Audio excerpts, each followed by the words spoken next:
Liam, Mom, Dad, thank you so much for joining me today to discuss Liam's experience taking back his life in such an amazing way from Crohn's colitis. Thank you so much for being here. Yeah, thanks for having us. Thanks for having us. So first off, Mom, maybe you can take the lead on this. And I know the whole family has worked really hard on helping Liam out through this whole experience. But at what age was Liam diagnosed? What was he diagnosed with? And what was that like for you and your husband to kind of go through this with such a young child? So I think symptoms started around 13, and we didn't really take him very seriously because it was stomach ache here, stomach ache there, just random things. But then the complaints got more and more intense. And then last year in February, we took him in and had an endoscopy and colonoscopy, and they diagnosed him with Crohn's. So he was having some symptoms at 13 years old. This is back in 2021.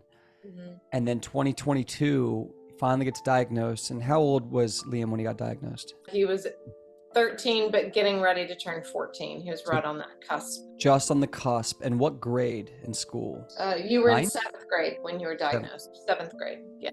7th grade. So middle school, dealing with this. And what was that like for you and your husband to go, okay, they went to the hospital. They tell you he's got this incurable disease he'll have for the rest of his life. And he's hardly a teenager. I cried. Yeah. It was a very emotional time. I think part of it was he was playing basketball in this league, and you saw other kids that were stronger, and his performance from 6th grade to 7th grade got worse. And it was like, something's not right with my son. So that's hard to see other kids shooting up, getting stronger, and him regressing, and something didn't look right. And then you're hoping for the best. Okay, it's something that we can tackle. We'll go to the doctor, we'll get a diagnosis, and then to hear it's Crohn's, that it's a disease that he's going to have for the rest of his life is not. You go in with high hopes, and you leave with like a punch in the face. And then the solution, I guess, to kind of further that, the solution for us, what we received was to take Humira, which was something that I was not prepared to hear either. And yeah, so the solution is, hey, he's got this issue. Let's put him on a lifelong biologic, and it might work. It might not. It might have side effects. It might turn into a whole host of other problems. And that must have scared you as parents of saying like, well, what is this Humira? He's got to take it forever? Yeah, it was terrifying. Not only cause tuberculosis or yeah. And then your chances of cancer increase by, I think it's like 30 to 40%.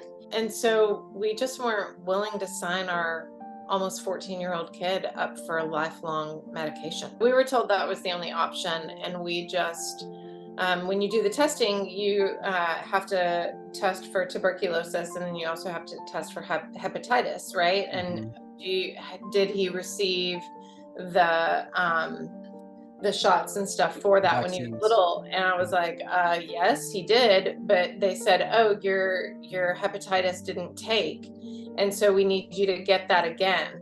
And that for us was the indicator of, this is not right for us right now. Yep. It's not a have to. We have options. We should look into our options. When you started looking around, what did you try? Where did you look? What happened from there? We started down the diet road. We saw a nutritionist. She recommended some stuff that seemed contrary. And then I think Brooke found your testimony or something? Yeah, online? I started doing digging. I started doing some searches online, right? But then I'm a bit of a skeptic, and so I was like, I don't want like the traditional feed to pop up. I want like things that are out of the norm to pop up, so that I know that it's not what's widely happening, but there's options and they're out there and they're working. And so I went onto a different search engine, and I found your story and read your little online book, and I was like, Liam, this dude did it. He's like, through food and supplements, like he did it. He's strong. He's working out. Look at how skinny he was. Look at his muscles now. Like this can be you. So you started doing some digging online. You found my story first, and then you started seeing our program and what we do. Did you start doing more research and schedule a call to talk with one of our team and kind of see more of the testimonies, which you guys are doing now? Mhm. That kind of helped in the decision of, is the S.H.I.E.L.D. program the route we want to take our family? Yeah. Yep. Yeah. He started did it. reading a lot of books, listening to a ton of podcasts, and then we reached out and had because you guys offer a free consultation. Free session. Yeah. And we were like, well, what's the harm in that? Let's just do that. And anyone relating with the story we go over today and saying, hey, I want to do the same process, I'm going to put a link below where you can do the exact same thing and just have a free session with one of our specialists to talk about your case or your family's case and just lay out the options, because we need that time, we need to understand, and we need to build trust and integrity. And so you had that call, and did that solidify things for you on that when you did that session, or was there more you wanted to look into? What was going on there? So we're people of faith. We were praying. Yeah. And I had just read the previous day in Acts 10, and it talks about a guy named Cornelius. And Cornelius is a Roman centurion. Long story short, Peter has this dream. Cornelius goes to Peter's house, and it's this whole story in Acts 10 about how the Gentiles get invited into this covenant with God, into God's kingdom. And don't call unclean what I've called clean. The point of that piece of the story is that Peter has this vision of things coming down, and he just decide what he can eat and what he can't eat. Animals are clean, and then they're unclean, and God is saying you can eat these unclean animals. So the story is about what you eat, which was relevant to me as we're in this journey. Randomly, I'm reading this passage. Yeah. The next day, when we get a call from Lori, the caller ID says Cornelius. Oh, wow. So yeah, we're asking Lori, do you know Cornelius? Is your dad's name Cornelius? And she was like, no. It's a sign, a potential sign from God. Because listen, there's a lot of our members in our community who are God, have faith in God, and myself included. And so you felt like that was a sign that there was something real here. For me, it was that Cornelius thing, and then just the connection that we had with Lori. Also coupled with the research that we had done, I think testimonies are powerful, and it was all of that together. It just sort of sealed the deal for us. Yes. So you guys started the program last in April, roughly April, early May of 2022. It's August 2023, so we're sitting about almost a year and a half later. But when you guys joined the program, what were the symptoms that Liam was dealing with? I mean, what were the problems that we were saying, this is what we got to fix? And so he was extremely underweight. His iron levels were really low, but I didn't know that. But he was almost gray. Yeah. Low energy. Yeah, super low energy. Didn't have the energy to go out and play basketball. Yep. Didn't even have the energy to go play with his brother. And that we knew was an issue. Just laying around, normally active kid, laying around all the time, very lethargic, stomach cramps, cramping, pain, bloating. Bloating. Not so much bloating, but stomach cramps for sure, and then diarrhea, blood in his stool, mucus in his stool. Which isn't something that teenagers typically want to tell their parents about or talk about, right? But when you keep seeing stuff like that and you don't feel well, you tell your parents because it's weird. If he stayed up a long time, stayed up longer than he should have and didn't get a good amount of rest over the weekend, then he would get a fever and couldn't go to school for a couple of days, because whether you have symptoms or not, if you have a fever, you can't send a kid to school. So that was an issue as well. So those were some of the main symptoms that we were seeing. Well, let me ask you this. What are your symptoms now? I don't really have any. Okay, good. So you have 1 to 2 normal bowel movements a day? Yes.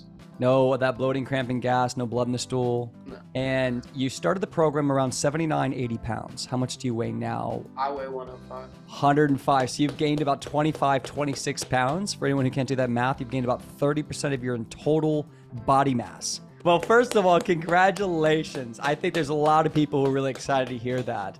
And your lab work is normal? So lab work looks great. There's still some things that we want to work on, but like just for an example, his calprotectin last September was 1071, and his calprotectin today, so a year later, 106. 106. Congratulations. So a 10x reduction. How long did it take you where your gut started feeling good and your energy came back? It was more of a long distance walk than it was a sprint like I thought it would be. But I will say this, to just contradict you a little bit. I remember after we had done the supplements and started eating the right foods, right? Putting the right foods in his body. Yeah. I remember sitting down at the dinner table and he told me, Mom, this is the first time I've felt full in over a year. Wow. And he just ate and ate and ate. And it was life-changing. Yeah. Life-changing. It's And definitely an educational process for the parents, and it's difficult in the beginning. I don't think we were terrible eaters. We were uneducated eaters, and we made some lifestyle choices that you have to change that are difficult. And that takes a while, and it takes a while for your body it took a while for his body to respond, a couple months. Mm-hmm. But when you start changing your lifestyle and you start finding the new normal and the new foods, and he start changing, it's normative now for me. I will never eat the same again. Yep. Yeah. I will never. I don't. It's you're changing culture as well as you're changing your diet. Yeah. Let's talk about food real quick. I think a lot of parents are really interested in this. Once you make those shifts, it's not like you have this very restrictive diet. It's just hard to eat healthy food around so much toxic food. Yeah. But can you eat a variety of foods? Can you eat any kind of grains or gluten-free breads? Or can you have nuts and seeds? And can you have different eggs and meats and fruits and eat everything? You can eat the whole variety from the earth. Uh-huh. So you're not on a very strict paleo, AIP, no grain, no fruit, no sugar, no nothing. Have you had any celebration meals where you ate something that you thought might be bad for you? Just recently, yesterday, I had ice cream. Okay, you had ice cream. Do you have any problems with it? Okay, good. Good. So do you feel like you're on a super intense, strict diet? No, I don't. Do you feel like you could go out there and eat whatever you want? Yes, but I don't think it would be wise. Do you have less desire to eat food that's of poor quality? Yeah. So you have more desire to eat healthy food. So can you eat mostly what you want? Yeah. Okay, there we go. All right, good stuff. Now, do you enjoy the way you eat? Yeah, I do. Can you keep it up for yourself? I think so. Okay. He cooks more of his meals than I do. Okay, Mom, you might be getting some calls, not me, with that one. So, because that's a big one. So, Liam, are you able to prepare? You're 15 years old now, and you're in what year in school? I'm about to be a freshman. You're about to be a freshman, and you, what time do you usually wake up in the morning? Normally, it's like on a school day, I'll probably wake up at around 6 or 7. 6 or 7 a.m. And who cooks your breakfast? I do. And who prepares the supplements you take? I do. You're accountable to doing that yourself. Yeah. How many hours a day are you out either on the lake or practicing or doing fitness stuff? 4 or 5 hours, probably. Could you have done that when you were sick? No. And are you on any medications? No, I'm not. So your calprotectin's normal, you're on no medications, you gained 25 pounds in the last year, and you go out and about for 4 or 5 hours a day with full of energy. Yes. Do you think any of that was possible beforehand? Mhm. Okay, No. and who did that? We all did. We all worked as a team. There we go. But we did it.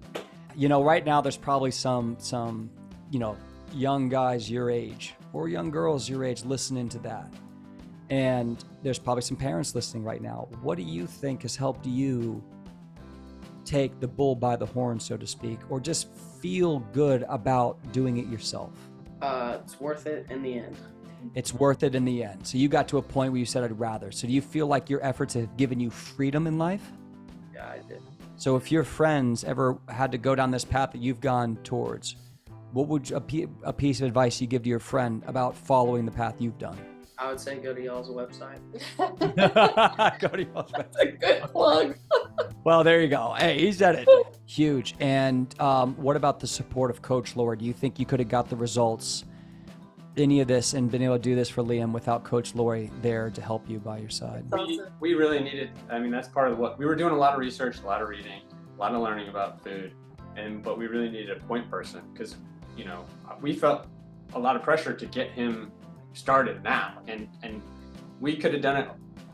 She comes to the table with a ton of knowledge and she can say, here's your program, let's make adjustments. And you need a point person like that. Yeah, not only that, but she's also an athlete, which really helped her connect with Liam. And so it was super helpful. She was awesome. And let me ask you this. Have you seen, as parents, your health get better? Yeah, I'm leaner. Yeah. That will happen. You got the donuts. Yeah. Cut the beers, cut the donuts. Yeah, I think we do. I think we sleep better. I think we have more energy. We both dropped probably 10 pounds easy. Yeah. Was it a good 10 pounds? Yeah, it was. It was a good 10 pounds? Yeah. Okay, thanks so much. And Mom and Dad, if you had any piece of advice to parents out there. I would say community. I think your community that you're building is really helpful, really valuable. Yeah. But you need people around you that are supporting you and telling you can make it. Yeah, and I think that's one of the things that we did together. Like, we really tackled this as a team. My husband did the supplements, I did the food, Liam was the discipline, and when we had questions, we just went to the Slack channels and searched CC and Connect. got answers to the questions. Yeah, a total place to connect because it's so scary and you don't know and you've never been up against these things. And so us being able to do it together, and I would always tell Liam, I'm not going to ask you to eat anything or try a supplement that I'm not willing to try. And man, he ate some gross stuff. So wow, kudos on that. But just being able to say, you know what, we won't eat gluten either. We won't eat donuts anymore. We won't, all the stuff that we would have normally seen is, like you said, we didn't eat bad. We just ate uneducated, Yeah. And so doing it together as a team, I think made everything easier. And then having the support of the CCL community was huge. Okay, good stuff. Okay, thank you so much, guys. God bless. Talk soon. Yeah, thank you.